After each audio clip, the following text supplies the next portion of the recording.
This is R2D Tech, and today we're looking at probably the most exciting product in development, and that's of course the Apple AR glasses. So stay tuned.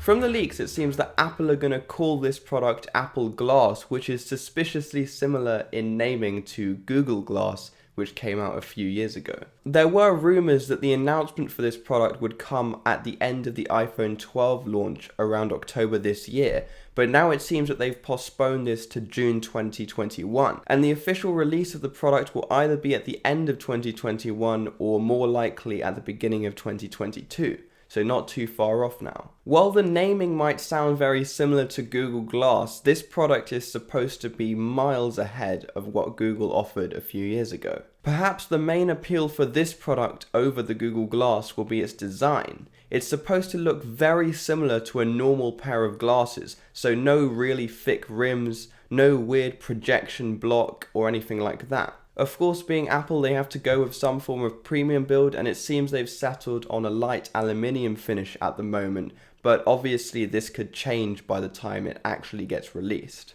Now, in order to make these seem like an ordinary pair of glasses and not have a really thick frame, they have had to exclude any onboard processing on the actual glasses. So it seems that the main processing will be done on your iPhone, and it will get sent via a short-range Wi-Fi signal to the glasses themselves. This is very similar to what we saw on the original Apple Watch, which I actually bought, and it works really well as long as you're within a decent range of your phone. Just like with the Apple Watch though, it seems that Apple are only going to start with this technique, and as they manage to reduce the size of components in the future, they will then implement the main components on the actual glasses themselves. This will obviously allow later generations of the glasses to work more independently of your iPhone, but also have faster response times to inputs since the processing is done on board.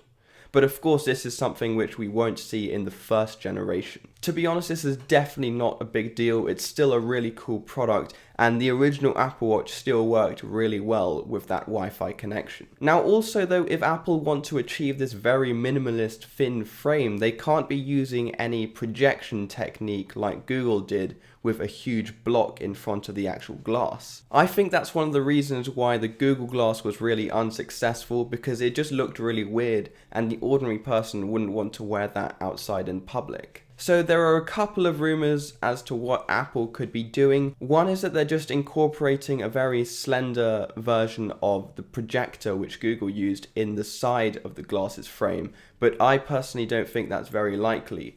More likely, I think, is that they will be using a transparent OLED technology to actually put the display on the lenses. The idea of having the display actually on the lens is what's been mostly leaked at the moment, and it definitely seems like the most likely course of action for Apple. I can only speculate as to how Apple might actually achieve this, but my best guess would be that they'd be using some form of transparent OLED technology. We've seen that some companies have been experimenting with this, and I think even LG have done their own prototype of a transparent OLED TV. An obvious advantage to this is that it doesn't require any projection block like on the Google Glass, so the design can remain really slender. But also another really important advantage is that only the person wearing the glasses will be able to see the content, and anyone looking from the other side, anyone standing in front of you, won't be able to see the content. This definitely adds to that idea of just looking like a normal pair of glasses and not some weird cyborg attachment. That's very important considering it seems that Apple are going to be marketing this product towards the entire consumer market and not just specific companies. That's also why it seems from leaks that Apple are going to be pricing this around $499, which is quite high, but compared to other AR glasses like the Microsoft HoloLens, which was in the thousands of pounds, it's actually very reasonable. If I'm being entirely honest, I think since you're getting a very new technology and a very refined version of that technology since it's coming from Apple, the $499 price tag isn't really too high at all. Looking at other companies like Samsung who price their new technology like the Galaxy Fold in the thousands, I think that Apple are actually being very generous with this price tag. It's obviously a very clever technique to get the mass market to actually buy into this product. There are a couple of downsides though. I would have expected the glasses to have some form of bone conducting technology as speakers, but they instead decided not to put any speakers at all.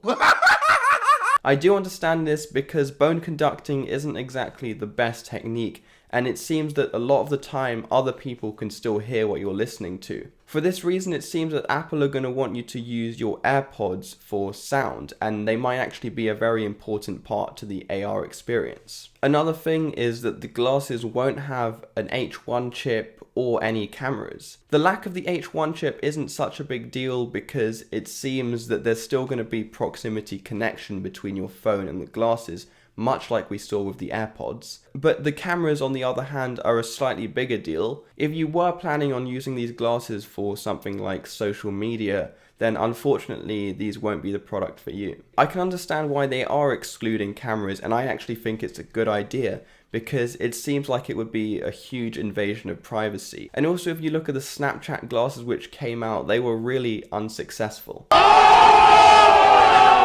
What Apple are giving you though are a pair of LiDAR sensors, and that's going to be very, very important for the whole AR experience. What the LiDAR sensors will do is provide your glasses with depth information so it can map out your surroundings and see where objects are around you. And like with the Microsoft HoloLens, I can see this being very useful for viewing CAD models, but also perhaps for some gaming as well. Now, the name of the software which these glasses run has actually been leaked, and it's going to be called Starboard Os. Unfortunately though, there's not actually much other information at the moment as to what it would look like or how it would operate. But there will be more leaks in the future, and if enough come in, I will make another video just on the software. Of course, it will have to be something which is really easy to interact with hands-free, and so perhaps Siri will be playing quite a large role in the software.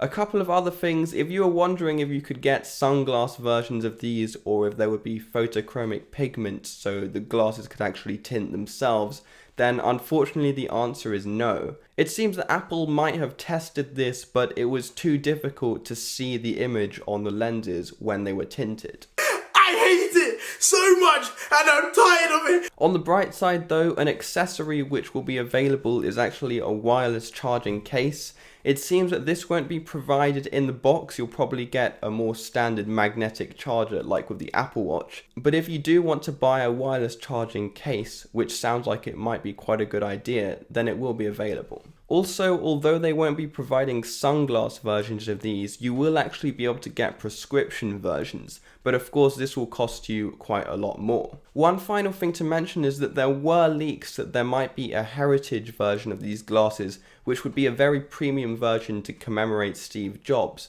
but it seems from further research that this isn't going to be the case. It probably just didn't make sense for Apple since they're targeting this at the average consumer. Personally though, even though there's not going to be a heritage edition coming out, I think it's quite likely that Apple will release the glasses in different materials. They might even make something like a stainless steel frame or even a gold one like they did with the Apple Watch. It just seems like a very Apple thing to do, and I'm not complaining. I'll take the variety any day. Of course, this is a very exciting product and I really hope to get my hands on it the moment it comes out. We might be making some follow-up videos on this if more information is released about the Starboard software. But other than that, thanks for watching. If they do release more information on the Starboard software, I'll definitely make a follow-up video on that. And if you want to see that, then definitely hit the subscribe button and notification bell below. Also, if you like the video, then you might want to consider leaving a thumbs up.